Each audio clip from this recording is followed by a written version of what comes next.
దేవుని యొక్క పరిశుద్ధ లేఖనముల నుండి 2 కొరింథీయులకు రాసిన పత్రిక 5వ అధ్యాయము, కొరింథీయులకు రాసిన 2వ పత్రిక 5వ అధ్యాయము 17వ వచనాన్ని మనం పఠించుకుందాం.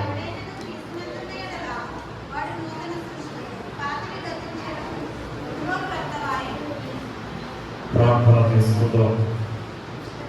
మహోన్నతుడును మహాకరుడైన మా తండ్రి, నీకే వందనములు, స్తోత్రములు. చదవబడిన వాక్యముల బట్టి అనేక వందనములు. ప్రభా, దినము ఈ వాక్యముని మేము పఠించవచ్చు. నేటికి 12వ దినములు మమ్మల్ని ప్రవేశించిన మహోన్నతుడు మహాకరుడైన మా తండ్రి, నీకే వందనములు. చదవబడిన వాక్యముల నుండి మీరు మాతో మాట్లాడమని యేసయ్య శ్రేష్ఠ నామమును బట్టి బ్రతిమలాడుకొనుచున్నాము తండ్రి. ఆమేన్. దేవుని యొక్క మహాకృపను బట్టి ఏర్పాటు చేయబడిన ఈ యొక్క మోసి సుఖోపవాస దీక్ష కార్యములు ఏకీవించిన మనకి వరకు మన ప్రభువును రక్షకుడైన యేసు క్రీస్తు యొక్క దివ్య నామమున మీకు శుభములు కలుగునుగాక. ఆమేన్. చదవబడిన ఈ యొక్క 12వ అధ్యాయములో మరి మనకి 2 పండుగలు మనము చూస్తున్నాం. ఒకటి మరి పస్కా పండుగ, అయితే 2 పులియాల రొట్టెల పండుగ. మరి యొక్క అధ్యాయమును మనము గమనించినట్లయితే మరి ప్రారంభం నుండి 51వ వచనం వరకు మనము పూర్తిగా చదివిన వారమైనాము. దాని విషయంలో చాలా అవగాహన కలిగి మనము మరి జీవించాలి అనే ఒక చక్కని ప్రణాళికను కలిగినటువంటి వారమైనాము. అయితే ఇక్కడ మనము మొదటిగా మనం గమనించినట్లయితే పస్కా పశువు యొక్క నిర్ణయము అనే విషయాన్ని మనం చూస్తున్నాము.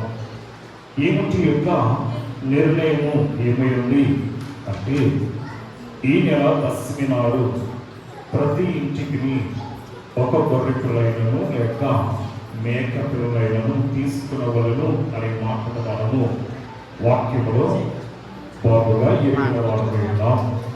ఎందుకంటే ఈ లేఖన భాగములలో 3 పర్యాయములు మరి తీసుకునవలను అనే మాటను మనం చూస్తూ ఉంటాము.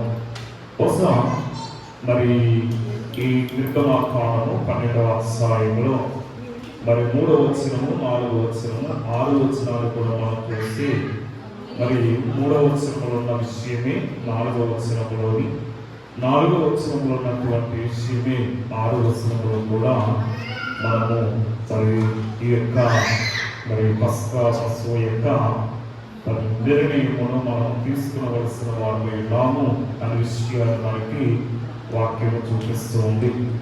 అది ఇక్కడ మనం గమనించినట్లయితే మరి 7వ వచనంలో ఈ నెల 14వ దినం వరకు మీరు దాన్ని ఉంచుకునవలను. తర్వాత ఇశ్రాయేలీయుల సమాజపు వారందరూ తమ తమ కుటుంబంలో సాయంకాలం ముందు దాన్ని చంపి దాని రక్తమును కొంచెం తీసి తాము దాని ప్రతి ద్వార వద్ద 2 విలువ కమ్మల మీద మరి దాన్ని మరి ప్రోక్షించాలనే మాటను మనం చూస్తున్నాము. అంటే గడప మీద ప్రోక్షింపబడాలి. అందుకే ఇక్కడ మనం గమనించినట్లయితే ఇదే విషయము ఈ 12వ అధ్యాయము 23వ వచనంలో కూడా మనం చూస్తూ ఉంటాము. కానీ ఇక్కడ మనం గమనించినట్లయితే హెబ్రీయులకు రాసిన పత్రికలో అపుస్తలుడైనటువంటి పౌలు 10వ అధ్యాయము 29వ వచనంలో మాట్లాడుతూ దేవుని కుమారుని పాదములతో పుట్టి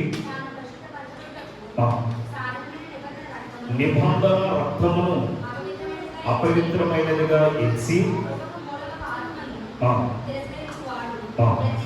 ఎంత ఎక్కువైన దండలకు పాత్రుడిగా ఎంచబడినని మీకు తోచును అంటున్నాడు ఇక్కడ.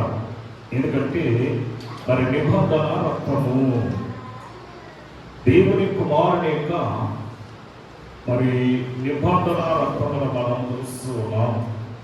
మరి మత్తయి సువార్త 26వ అధ్యాయం 2వ వచనంలో మరి పస్కా పండగ వచ్చిననియు అప్పుడు మనుష్య కుమారుడు శిలువ వేయబడుటకే అప్పగింపబడును అనే మాటను మనం చూస్తున్నాం. కనుక మనుష్య కుమారుడు అప్పగింపబడతాడు. అందుకని మార్కు సువార్త 15:33లో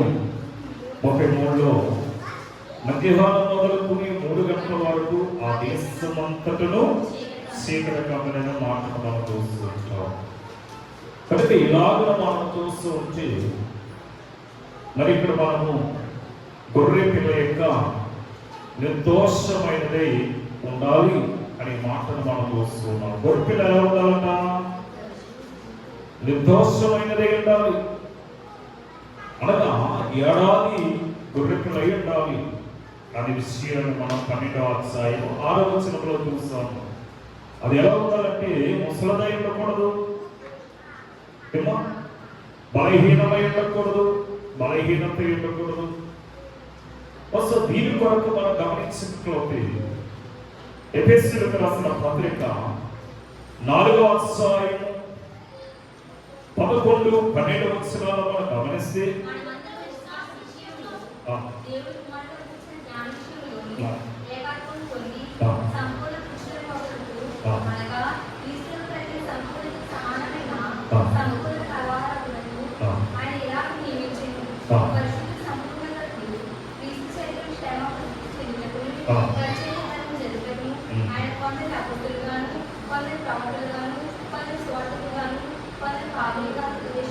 ఇక్కడ మనం గమనించినట్లయితే ఏమంటున్నాడు ఇక్కడ? మనం ఎలా ఉండాలంట? ఆయన సంపూర్ణ పురుషత్వంలో కలవాడై ఉన్నాడు అంటున్నాడు. అంటే ఆయన యవనస్తుడై ఉన్నాడు, బలవంతుడై ఉన్నాడు, శక్తివంతుడై ఉన్నాడు. అంతేగాని దోషము కలవాడు, కుంచువాడు, గుడ్డువాడు, జబ్బు గలవాడు అన్నది అక్కడ మనం చూడటం లేదు. అందుకే ఈ గుడ్పిల్ల ఎలా ఉండాలంటే నిర్దోషమైనదే ఉండాలి, ఎటువంటి కలంకము లేనిదే ఉండాలి. ఇవే మనం చదవాలి. ఈ యొక్క లేఖన భాగాన్ని మనం పఠించినట్లయితే ఒక విషయం మనకి లేవి కాండము 22వ అధ్యాయము 19వ వచనంలో మనకు చూపింపబడుతూ ఉంటాం. ఎలా ఉండాలి అంటే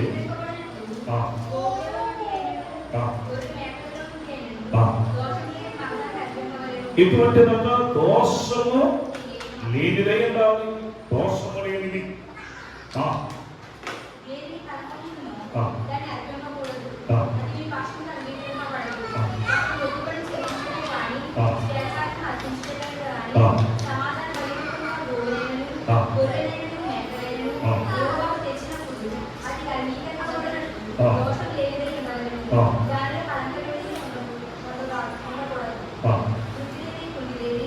కుంటిదేమి గుడ్డిదేమి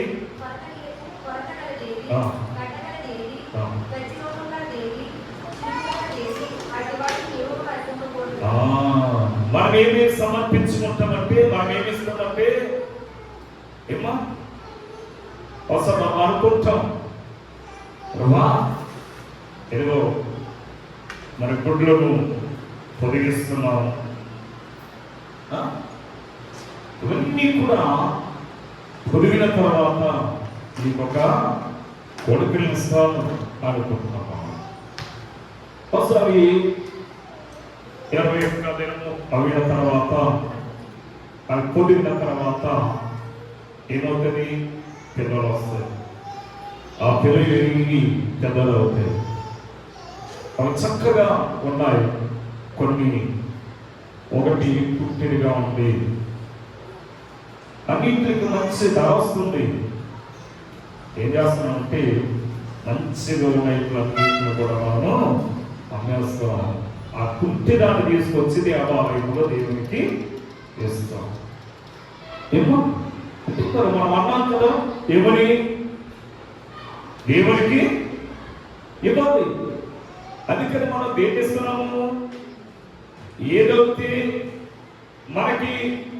అమ్మలేదు. ఏదైతే మనము బయట అమ్మలేదు, సేల్స్ అవ్వలేదు, అటువంటి దాన్ని మనం ఎక్కడికి తీసుకొస్తామట?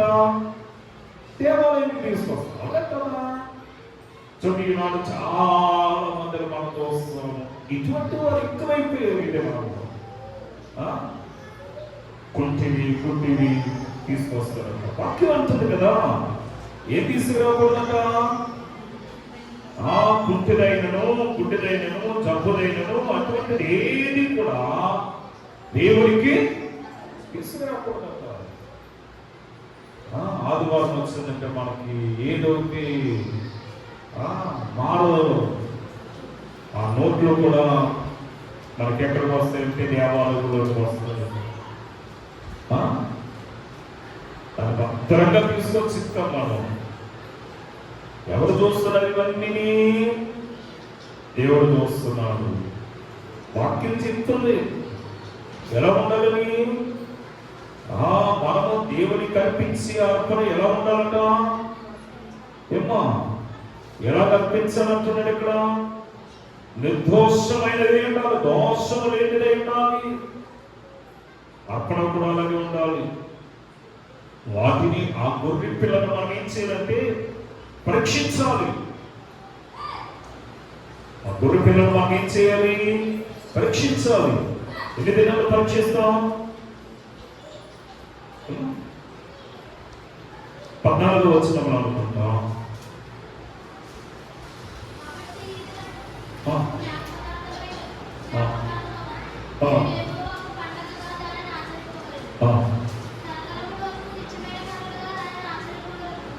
తరతరముల వరకు నిశ్చయమైన కట్టడగా దాన్ని ఆశ్చర్యపరులు అంటున్నారు.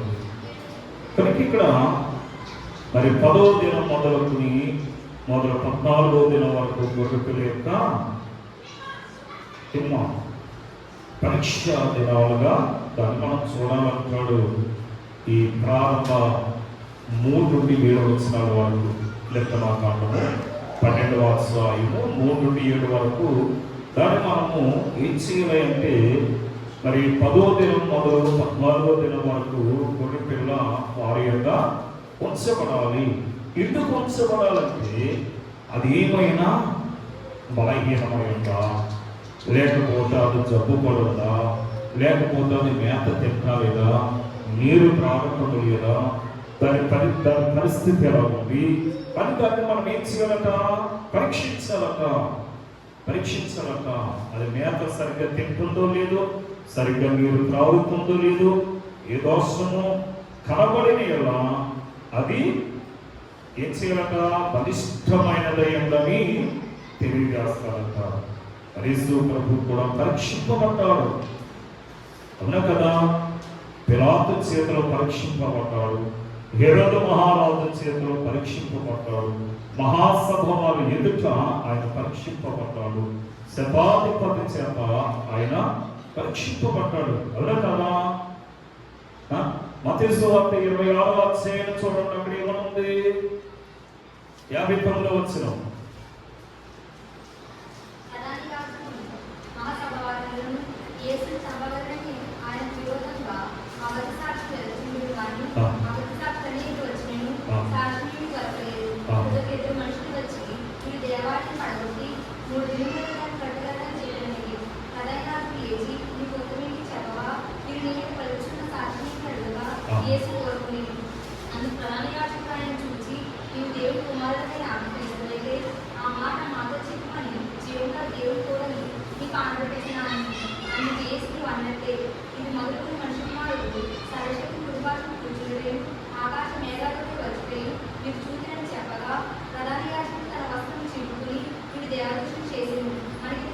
అలాగే 27వ అధ్యాయము 24వ వచనానికి కూడా రండి.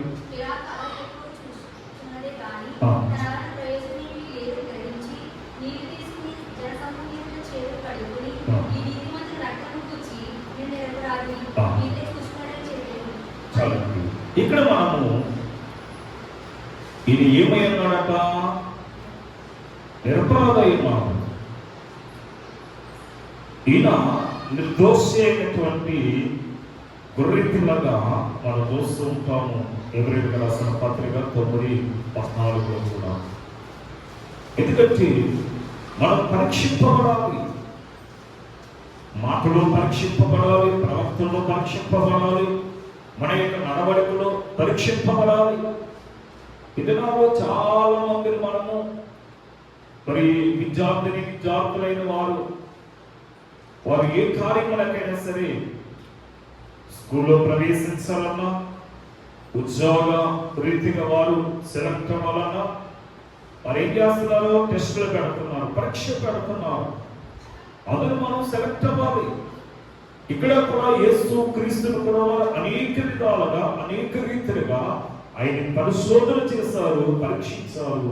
యేసు వాటిని కూడా జయించారు. అలాగే దానియేలును కూడా వారు పరీక్షించారు. అవునే కదా? దానియేలు గ్రంథం 6వ అధ్యాయం 4-5 వచనాలు మనం గమనిస్తే,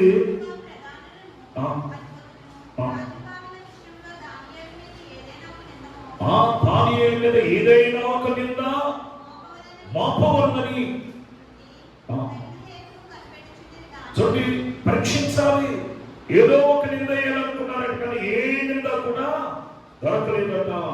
దావీదు మీద కూడా దోషం ఏమీ కనబడలేదని 1 సమూయేలు గ్రంథం 29వ అధ్యాయం 6వ వచనంలో మనం చూస్తూ ఉంటాం. 1 సమూయేలు గ్రంథము, యెహోవా జీవముతోడు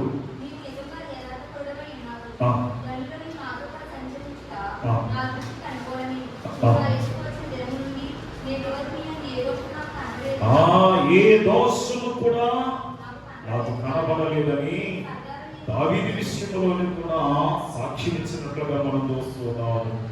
మరి మూడవదిగా మనం గమనించినట్లయితే మనలో కూడా దోషము కనపడకూడదు అంటున్నాడు అనగా భక్తులైన వారు. తీతుకు రాసిన పత్రిక 2వ అధ్యాయము 6-7 వచనాలు మనం గమనిస్తే, చూడండి, యవనస్తులైన వారికి నేను తెలియజేస్తున్నాను,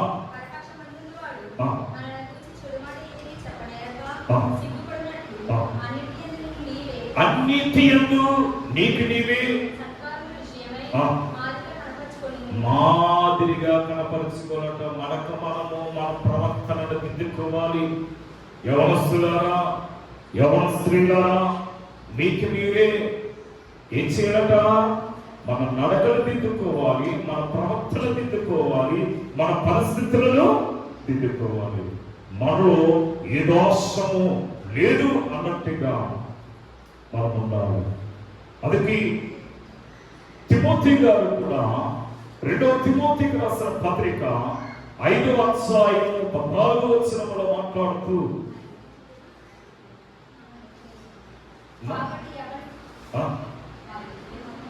కాబట్టి చదివి, కాబట్టి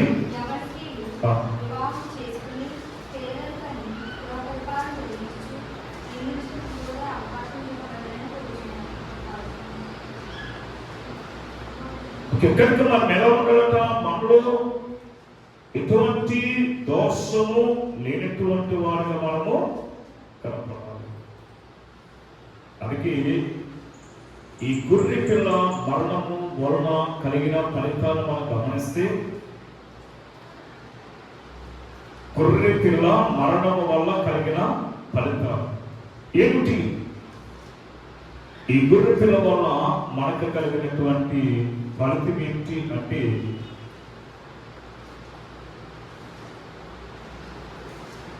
గొర్రె పిల్ల శిక్షింపబడును, ఇశ్రాయేలీయులకు శిక్ష తొలగించబడింది.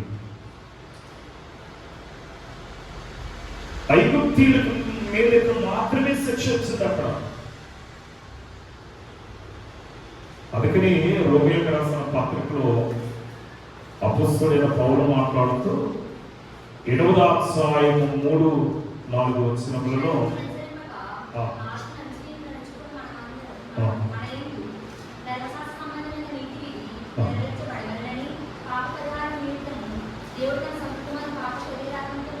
కనుక దేవుడే తన సొంత కుమారుడిని మన కొరకు పంపి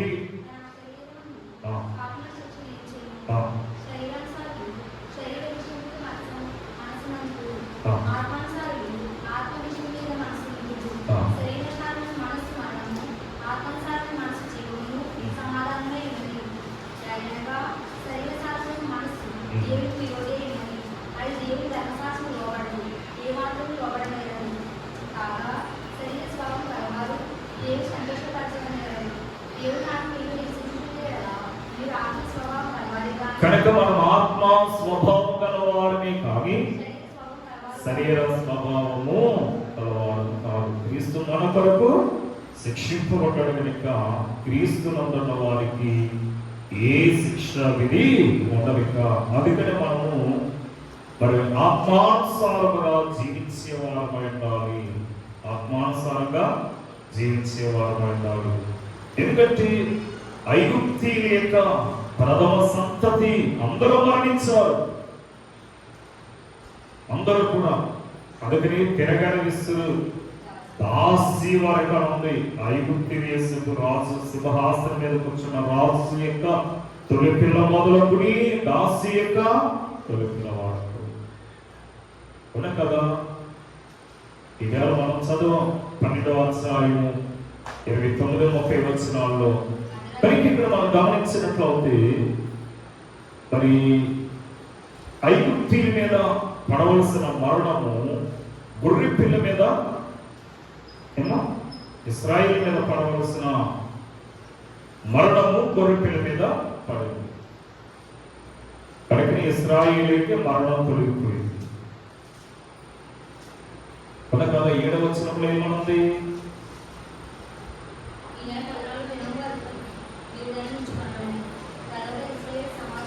కనుక ఇక్కడ మనము ఈ 11వ అధ్యాయం 7వ వచనంలో కూడా నిన్నటి దినాలు మనం చూస్తాం.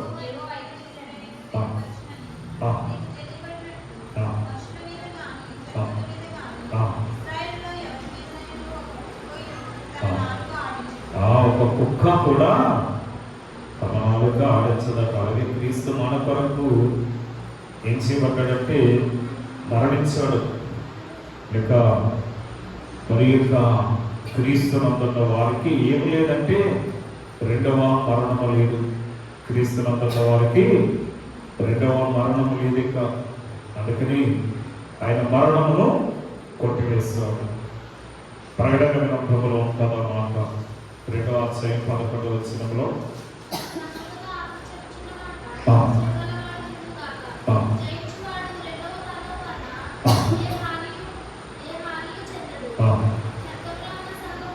ఇరవై 6వ వచనంలో కూడా ప్రకటన గ్రంథం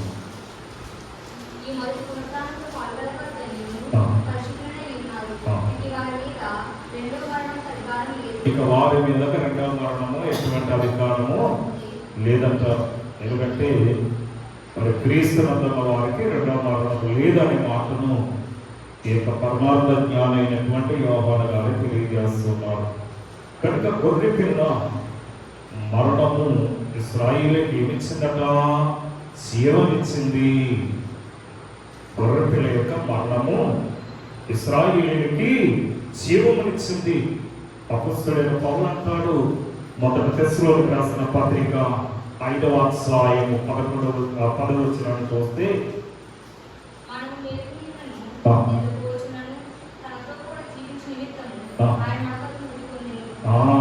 ఆయనతో కూడా మనము జీవించడానికి జీవింపచే నిమిత్తము ఆయన మన కొరకు చనిపోయాడట.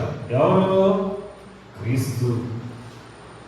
ఏమో క్రీస్తు మన కొరకు చనిపోయాడు. అందుకే ఇక మనకి మరణం అంటే భయం లేదు.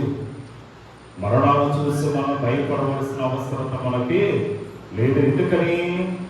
మరణములు నాయన విడిచివేశాడు కనుక. అందుకని ఈ గొర్రె పిల్ల మరణము వారిని దాస్యము నుండి బానిసత్వం నుండి ఏం చేసిందంటే విడిపించింది.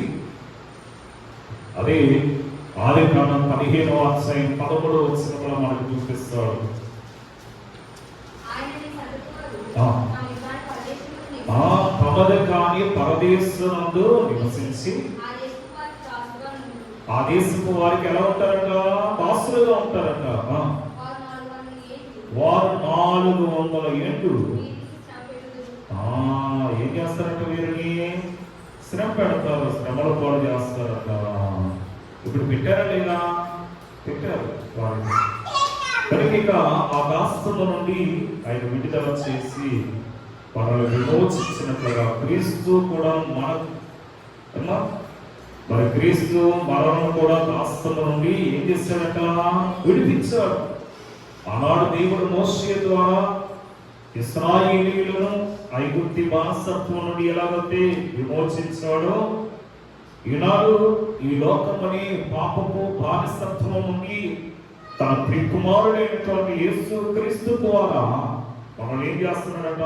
విమోచించేవాడైనాడు, విడిపించేవాడైనాడని యోహాను సువార్త 8వ అధ్యాయము 34వ వచనములో, అలాగే 36వ వచనములో మనం చూస్తూ ఉంటాము.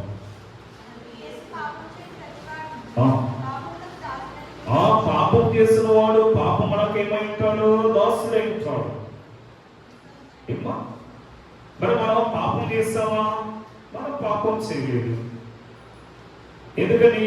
క్రీస్తు మన పాపము నుండి ఆయన విమోచించాడు కనుక ఇక పాప భావం మన మీద లేదు. అందుకే పాపివని నీకెవడు చెప్పుడు? పావనుడై ఉండగా అన్నారు. కనుక మన పాపములను క్రీస్తు భరించాడు కనుక ఇప్పుడు మనం మోస్తున్నామా?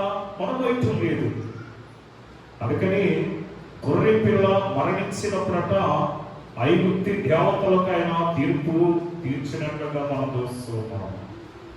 ఈనాడు మనం చదివిన ఈ యొక్క లేఖన భాగములలో 12వ వచనంలో మనం చదువుకుంటున్నాం. ఏమని?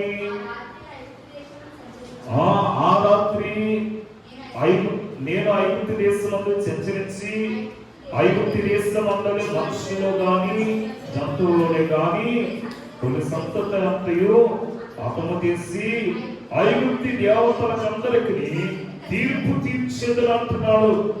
ఏం తీరుస్తున్నాడట? ఏమా, ఈ గొర్రె పిల్ల మరణించినప్పుడు ఐగుప్తి దేవతలకు తీర్పు జరిగినట్లుగా మనం చూస్తున్నాము. తీర్పు జరుగునంటున్నాడు. సంఖ్యాకాలం 33వ అధ్యాయము 4వ వచనాన్ని కూడా మనము గమనించినట్లయితే ఏమా, అప్పుడు ఐగుప్తీల దేవతలకు యెహోవా తీర్పు తీర్చును. అందుకే ఆ దేవతలను వారిని కాపాడలేకపోయేట. అనగా క్రీస్తు శిలువ మీద మరణించినప్పుడు అంధకార శక్తులకు అపవాదికి తీర్పు తీర్చాడు. తీర్పు జరిగింది.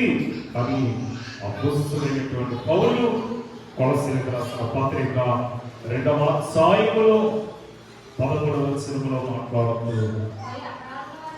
అపరాధములను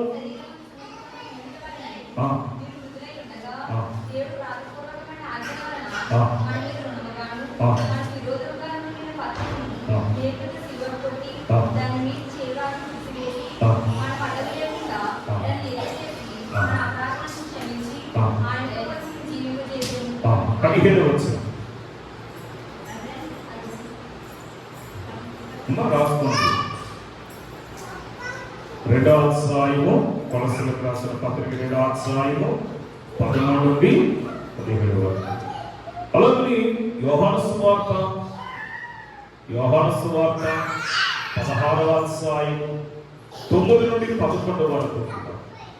హెబ్రీయులకు రాసిన పత్రిక 2వ అధ్యాయము 14 వరకు. ఎందుకంటే ఈ గొర్రె పిల్ల మరణించినప్పుడు ఐగుప్తు దేశంలో ఉన్నటువంటి ఆ యొక్క దేవతలకన్నిటికీ కూడా ఏం జరిగిందట? తీర్పు జరిగింది. అందుకే గొర్రె పిల్ల మరణించినప్పుడు ఇశ్రాయేలీయులకు వాగ్దాన దేశమునకు ప్రయాణం సమకూడిందట. ఎప్పుడైతే గొర్రె పిల్ల మరణించిందో అప్పుడు వారికి విడుదల లభించింది. వధింపబడిన గొర్రె పిల్లలకి పస్కా పండుగ ఏం చేయాలట? ఏడాది గొర్రె పిల్ల కానీ మేక కానీ ఏడాది ఉండాలి. ఏడాది ఉన్నటువంటి ఆ యొక్క గొర్రె పిల్లలు ఏం చేయమంటున్నాడు? వధించమంటున్నాడు. ఎందుకు కారణము 13:7 మనం చూస్తే పులిన వాటిని 7 దినాలు తినవలను. పులిసినది ఏది కూడా మనకి సమీపంలో కూడా పులిసినది ఏది తినకూడదట. 37 రండి.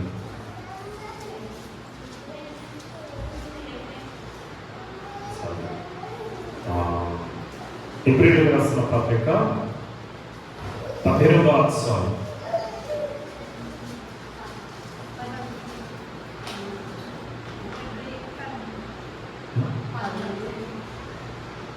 13వ వచనం. 10వ అధ్యాయము ఎన్ని వచనాలు ఉన్నాయి? అదే 18వ వచనం అన్నా నేను.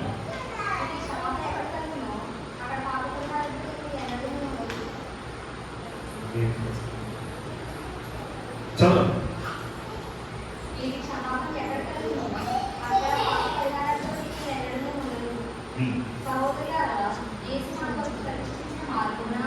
క్రీస్తు మన కొరకు ప్రతిష్ఠించిన మార్గమున అనగా నూతనమైనది జీవం గలది ఆయన శరీరమును తెరద్వారా ఆ క్రీస్తు యొక్క రక్తము వలన ఏ స్థలమునందు పరిశుద్ధమైన స్థలమునందు ప్రవేశించుటకు మనకి ధైర్యము హక్కు కలిగి ఉన్నాము. అందుకని ఈ గొర్రె పిల్ల మరణించడం ద్వారా మనకేం లభించింది? ఏమా? పరలోక ప్రవేశము. పరలోక ప్రవేశం మనకు లభించినట్లుగా మనం చూస్తున్నాము.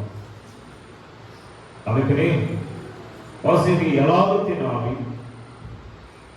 అనే విషయాలు మనం చూస్తే ఏమంటున్నాడు ఇక్కడ? 12:11 మీరు దాన్ని తినవలసిన విధానం ఏమనగా మీ నడుమును కట్టుకోవడం, మీ కర్ర చేత పట్టుకుని త్వరపడి తినాలంట. అందుకని ఆయన మీతో చెప్పినది చేయండి. ఇశ్రాయేలీయులు అలాగే చేస్తారట. ఇశ్రాయేలీయులు అనగా ఆయన ఏమైతే సెలవిచ్చారు అలాగే వారు నడుములు కట్టు. ఏ నడుము? ఇప్పుడు మనం ఏ నడుము కట్టుకోవాలి? మొదటి పేతురు రాసిన పత్రిక 1:13 వచనంలో అంటాడు, మనస్సుని నడుమును కట్టుకున్నట్టు అంటున్నాడు. ఏమా? నిబ్బరమైన బుద్ధి గలవారు దేవుడు మనకి ప్రత్యక్షమైనప్పుడు కనుక మనము మరి ఇక్కడ మనం చూస్తాము ఏమని? మీ నడుము కట్టుకుని దాన్ని తెరవాలని. ఏ నడుము కట్టుకోవాలి? మనస్సు అని నడుమును కట్టుకోవాలి. అలాగే ఎఫెసీయులకు రాసిన పత్రిక 6:14 అంటాడు, సత్యమని దట్టి కట్టవాలని అంటాడు. సత్యమని దట్టిగా మనం కట్టుకోవాలి. కనుక ఇలాగ మనము ప్రభు యొక్క మరి ఈ యొక్క పస్కాను భుజించడానికి మనము త్వరపడవలసిన వారమైనాము. అందుకని ఏమంటున్నాడంటే మీ చెప్పులు తొడిగిన దాన్ని తినాలట, మీ కర్రలు చేత పట్టుకున్న దాన్ని తినాలట, త్వరపడుచు దాన్ని తినాలి. ఇలాగ మనము వాటిని భుజించినట్లయితే వాటి ద్వారా రావాల్సినటువంటి ఆశీర్వాదాన్ని మనం పొందుకోగలుగుతాం. కనుక ఈ యొక్క మరి నేటి దినము యొక్క 12వ అధ్యాయములో మనం గమనించినట్లయితే మరి ఏమంటున్నాడు ఇక్కడ? ఈ 12వ అధ్యాయము ఈ పులియాని రొట్టెల పండుగ లేక మరి పస్కా ఏమో ఇశ్రాయేలీయులు 430 సంవత్సరాలు వారు ఆ దేశంలో నివసించారు. అది వారు ఏంటో వారికి శ్రమ కలిగింది. 30 సంవత్సరాల వరకు వారికి శ్రమ తెలియదు. కానీ ఆ 400 సంవత్సరాలు కూడా వారు మరి శ్రమను అనుభవించినట్లుగా మనం చూస్తున్నాం. అందుకే వారి యొక్క మరి యెహోవా వారికి ఆజ్ఞాపించినట్టు మరి మోషే అహరోనులు అట్లా చేస్తారు. వారి యొక్క ప్రియాల పండుగను మరి పస్కా పండుగను వారు ఆచరించినట్లుగా మనం చూస్తున్నాము. చివరగా మరి 48వ వచనంలో నీ యొద్ద నివసించు పరదేశి యెహోవా పస్కాను ఆచరింపబోరని ఎడల అతనికి కలిగిన ప్రతి మగవాడు సున్నతి పొందవాడు, తర్వాత అతడు సమాజంలో చేరి దానిని ఆచరింపబడు.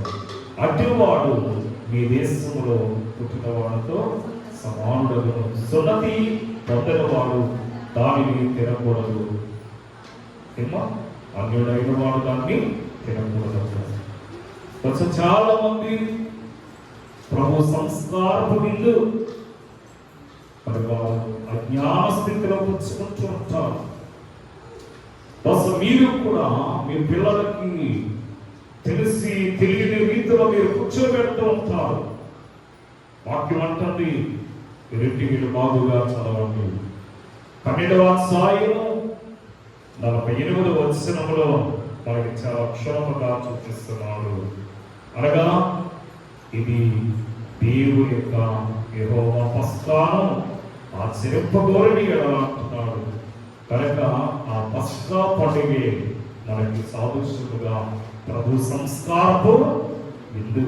కనుక అన్యుడైన వాడు దాన్ని తినకూడదు.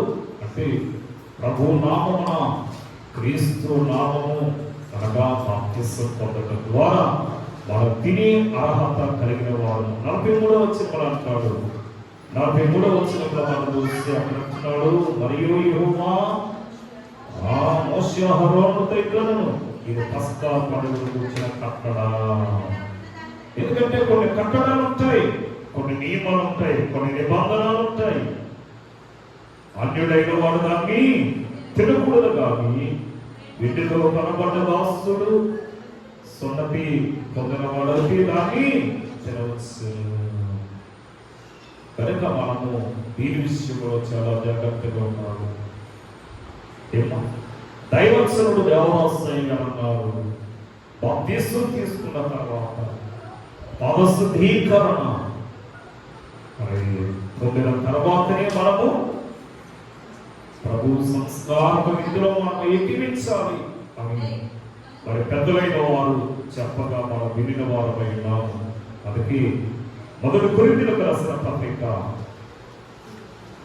11వ అధ్యాయము 27వ వచనంలో మాట్లాడుతూ, కాబట్టి ఎవడు అయోగ్యంగా ప్రభు యొక్క గుర్తులు తినో లేక ఆయన పాత్రలోనిది త్రాగును అపరాధీయులను. బాగా గమనించండి, మనము మన పిల్లలను అపరాధులుగా చెయ్యాలా? ఏమ్మా ఆలోచించారు. కనుక వాళ్ళకి ఇక్కడ వాక్యం తేటగా చెప్తుంది, ఎవడు అయోగ్యంగా ప్రభు యొక్క రొట్టెలు తినమంటున్నాడు. కనుక మనము జాగ్రత్త కలిగి మన మనస్సు యేసు కథపై మరిపి యోచించిన మహిమ కనబడుతున్నట్టుగా ప్రభు శరీర రక్తములను భయముతో భక్తితో తన అలవార్చుకునే కన్యత ప్రభు మనకు అనుగ్రహించిన దాకా ఆమె కృపావిధులైన మా తండ్రిని కలిగి చదవబడిన వాక్యములను దీవించి ఆశీర్వదించబడి యేసు నామములో వేడుకొనుచున్నాము తండ్రి. ఆమేన్. మరణాత